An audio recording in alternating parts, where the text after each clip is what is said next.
So hi, in today's video is all about helping you make the right decision when buying a tree. Should you buy the small ones like this I bought recently, or maybe you should go for the sort of middle-sized ones. So previous ones are up to about £20, these are probably £50 or £60. Or indeed, should we be buying trees like this which cost a few £100s? And what are the pros and cons? Also, to help us do this, I'll be looking at growth rates in trees and how old are these, for example. And indeed, if you put the trees in the ground and you're aiming for something really quite magnificent like one of these, how long actually would that take to grow?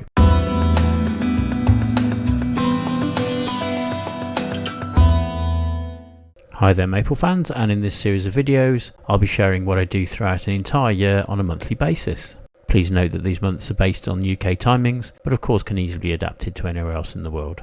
So this is a really good Acer nursery in Dorset in the UK. You can find these all over the world, to be honest with you, but they stock a really good selection of the smaller trees. These are the sort of bigger trees, perhaps twice as much money, but they're considerably more advanced.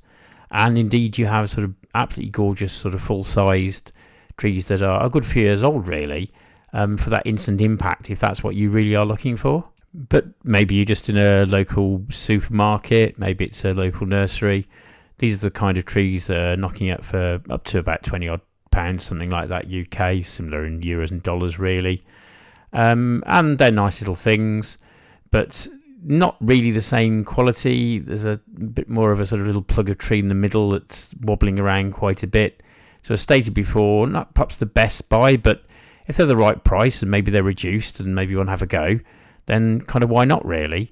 The first thing to note, of course, is the outlay we're talking here, less than 20, that was £10. And I just think that if you're starting out in the maple growing hobby, that's one good reason to buy a tree of that price. If something goes horribly wrong and the poor thing dies, you haven't lost too much money really. But also I think in terms of building a collection, then for a given amount of money you could have, I don't know, for £100 you could have 5 or 6 of these. And that's going to build your collection sort of considerably faster really. And as you're buying them at this small size, you're going to see and observe them grow, and I think that's a nice thing, to be honest with you. It's a really great chance to learn about maples, try them in different locations, buy different varieties, see what works in your garden at the right kind of price, I suppose. And do notice that these are all in full sun. Some lovely varieties as well that you're not going to get in supermarkets because they just don't have some of these available. The supermarket ones tend to be ones that grow on their own roots. These are grafted. I won't go on about that. I've done that in previous videos. But essentially, because these are in full sun all day, they're not in polytunnels. They're already pre-hardened. So if you can go to an Acer nursery like this, whether it's the small, medium or large trees, you literally could put them into your garden in pretty much full sun, as long as they're ones that will tolerate that. Because there are one or two that are exceedingly sun sensitive, but it just means you're going to have a real head start over the supermarket one. So what are the downsides? The first thing to say is that when trees are of this size, I mean this year they've grown on quite well actually, but generally speaking they're just sort of a twig with some leaves on it. So it's very difficult to see the shape, the habit as it's called, of them. It's worth doing a bit of research, and this particular place, Bartholomew's, has got good mobile reception, which has proved invaluable over the years because I can just have a quick look at the tree and what do they do look like when they get older. So there's not a lot to tell you about the shape, the growth rate and all the rest of it. They're just sort of fledgling trees really. So in terms of growth rate and progression, this is my car boot in 2002. So good to note the small ones actually fit in a boot, which is really quite handy if you've got a car. And here they are 2 years later. So that's 2024. And you can see that, interestingly, some have grown on a lot quicker than others. And then this year, 1 year later, another story. So a contifolium has suddenly really sprouted. It's done ever so well. And that could be because of weather, or some trees just take a couple of years to kind of get going. The Wilson's pink dwarf there as well has come on leaps and bounds just in 1 more year. So I'm really pleased with that one, to be honest. Viridis, a very similar story, didn't seem to do very much. But sometimes they just need to get the roots down, they just need to get into that pot, and then they perform very admirably, to be honest with you. Okashimo actually took off right from the word go and has somewhat slowed down a bit, but I'm still left with a really nice sized tree here. So I think these are probably beyond medium size now. These trees, if they were for sale, would be probably £60 to £80 or something. So a sort of quite a decent sized tree. Whereas, say, this little Orium, I mean, that hasn't grown too much at all. So growth rate does vary, and that's actually quite an important consideration if you're going to make an investment in a tree, because actually, if you're buying a tree that's going to grow incredibly fast, why not buy a smaller one to start with? So using this Shana here, and indeed this Moonrise, I think to get from the very smallest sized trees to this kind of level, you're probably talking about 5 or 6 years as a kind of benchmark, really. And just to say, if you'd like to come with me on my Acer journey, please do like and subscribe to my little channel. It really helps.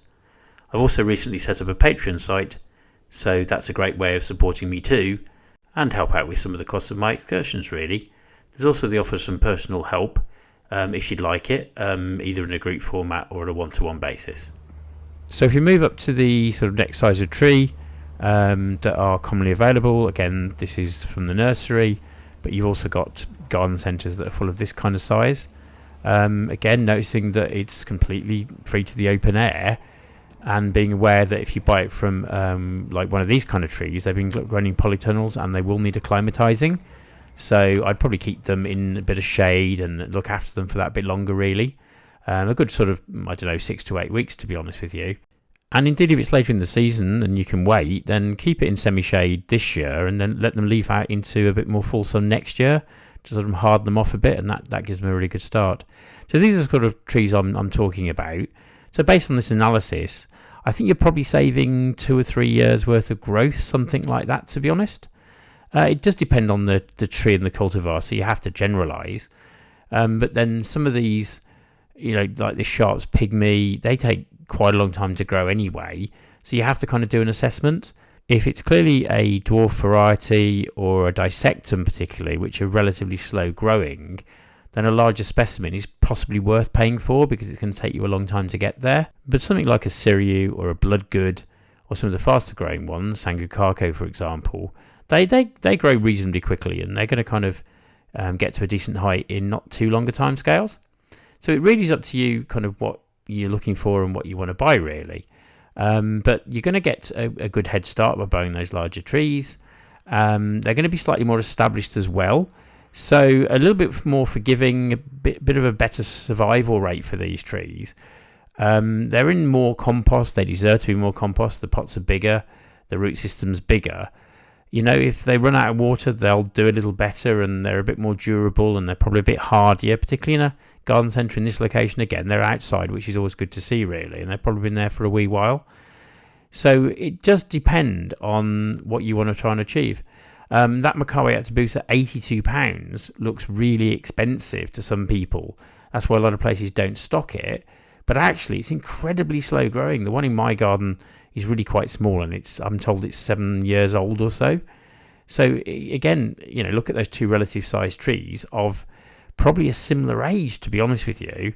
And you know, if you buy the smaller of the lace leaf tree and wait for it to grow, then we're not going to wait forever. So the advantage here with the medium to large trees is you've got a pretty good idea about their habit, their growth shape, which is really quite cool. So you don't have to do the research. What you see is what you're going to get. If you've got the money to buy a fantastic tree like this, then fair enough.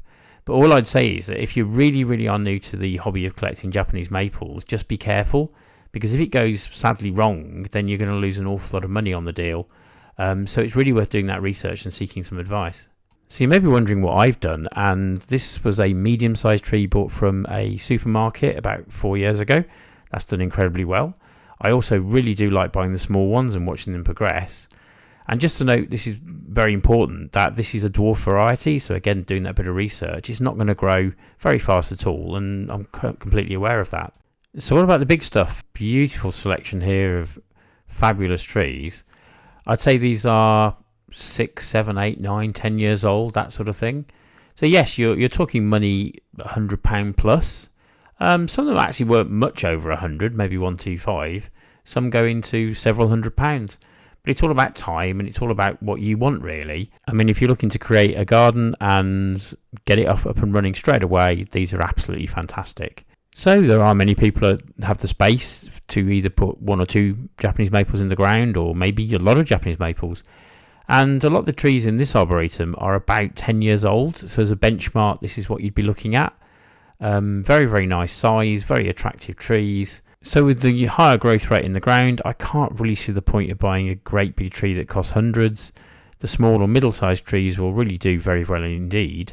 There's an orange dream that's in a pot, as you can see. That's about 4 years old. And then you compare that to the one in the ground at 4 years old, and it's absolutely chalk and cheese. I must say that is a really good position, if I say so myself. It really loves it there, and it loves the soil conditions. So that's kind of a pretty optimal growth, really. But what about the 20 to 25 year old trees? So I was very, very pleased to get access to a private garden. This chap had a lovely collection of maples. And as you can see, after 20 years plus, this is what you get. A truly magnificent specimen there. Aratama here. I've only ever seen one as a tiny little tree. It looks absolutely magnificent. But, you know, those are the times of sort of a couple of decades timescales we're talking about to get something of that size and to be that impressive, I suppose. But if you've got the time, then, you know, absolutely fair enough. Though, to note again, some of the dissectums in the ground just don't grow as quickly. They're just not genetically pre-programmed to do that. So they become very dense. They spread out to a degree. But that's a 20-year-old tree. So that's a lesson in itself, really, because you don't have enormous amounts of space. Some of these dissectums could go in the ground and not be too overwhelming, to be honest with you. Also, Ukagumo, which is absolutely a tree of the moment. All the garden centres seem to stock them. Everybody wants one. And what a magnificent specimen this is, to be honest with you. So whether it's a big collection of small trees, a small collection of large trees, or a mix and match of both, really, there are definitely trees for everybody, and I hope that's helped you make the right decision.